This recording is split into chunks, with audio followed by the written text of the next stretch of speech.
Uncle Ted to me because he was a close friend of my father's. From time to time, though a lay preacher, and as it happens, not insignificantly, professor of classics here at the University of Auckland, from time to time he gave these sermons, and the impression I had was that he had a compartmentalized mind, did not engage the two halves, like somebody whose corpus callosum has been severed.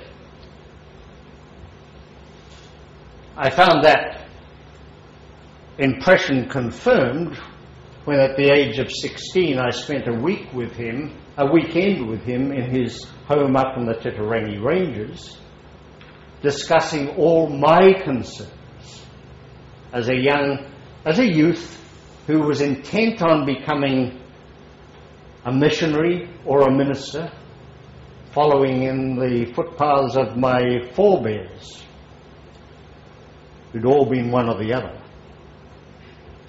But the problems I had, and I confronted them with him with them, he eventually said he couldn't answer. But he did refer me to C.S. Lewis, The Problem of Pain, Screwtape Letters. Said, go buy these, gave me a big check. Go buy these, read and pray. I followed his instructions and the heavens were closed. Now what am I getting at there? Well, look, even the most intelligent of men and women, not just the children, so to speak, are capable of dualistic thinking, compartmentalized thinking, capable of keeping their faith intact, invulnerable, therefore, to any counter-experience or counter-argument. I don't know whether that answers you, but...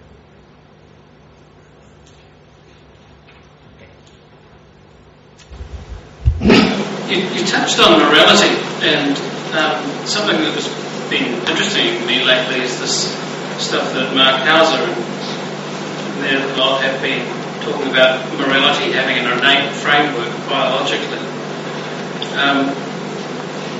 Surely what's there in the Bible is nothing more than a primitive society attributing what is innate in them to a supernatural cause. Do you want to go on? Yeah, so, and that kind of scientific analysis of what could be there with morality was missing from what you were saying.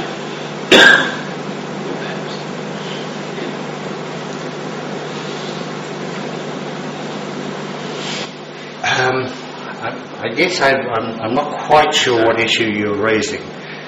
So please just restate it very succinctly.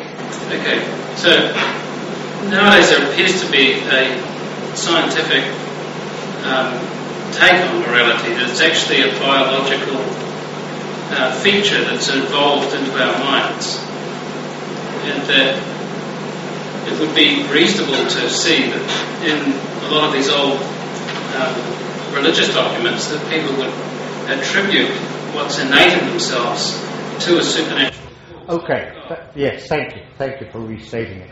The point has been made that recent scientific work has suggested that there are certain moral impulses that are, as it were, built into us biologically, that they have developed in the evolutionary course of our own evolution.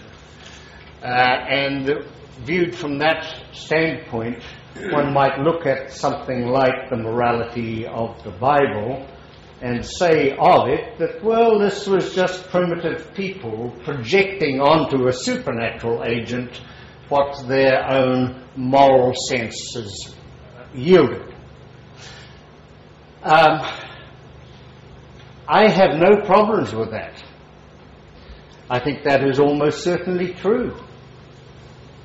But note that the kind of morality that is embodied in the Bible, particularly in the Old Testament, is a command of morality.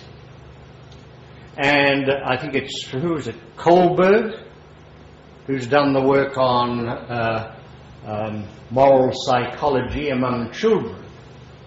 I think I'm right in identifying it as Kohlberg. Says that is the lowest grade of moral thinking there is.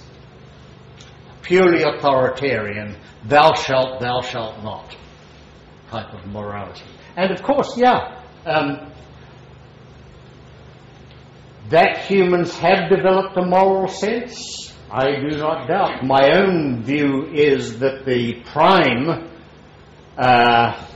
impulses, if you like, or as I like to put it a little more metaphorically, the twin wellsprings of morality, of true morality, are empathy and compassion.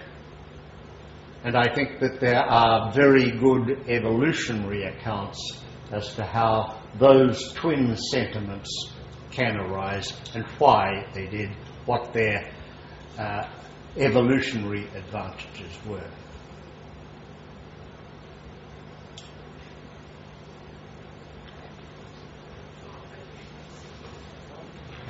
I just want to, it's been suggested by Dawkins and others that our religion, or at least our susceptibility to religion, is something that's innate in us, again, a biological.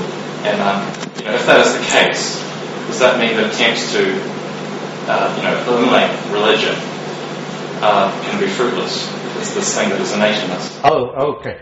The point has been made that Richard Dawkins and other evolutionary biologists, and others as well, have suggested, as effectively I think the last speaker did, that some of the religious impulses, not just moral ones, are somehow built into us as a result of evolutionary processes, and that as a consequence of that, eliminating religion to the point where belief in the gods will disappear forever in the kind of way I was depicting, as a projection of my own desires, is unlikely to occur. There's not going to be a second memorial service ever. Well, you may be right. God help the world if it is, if you are. There was somebody at the back. That's what I was going to say, that if you do kill off our present gods, that in a matter of time we will create more, or in given time we will create more, because this is innate. And I'm just following Karen Armstrong's books about the history of God, how it's the sort of thing is developed. Okay. The point has been made that the commenter here, as having just read one of Karen Armstrong's books, believes that the impulse to believe in some sort of God will persist forever and ever, amen. I just read her book, by the way, about 3 weeks ago. I finished it. What's it called?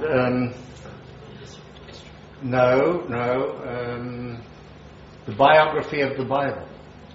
Yeah, fascinating and instructive book.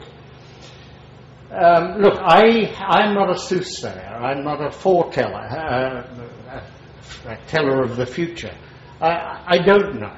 It is highly likely, given human propensities at the moment, that belief in some sort of God, maybe not the ones currently believed in, will endure. All I can say is, if some sort of belief in some sort of God is going to endure,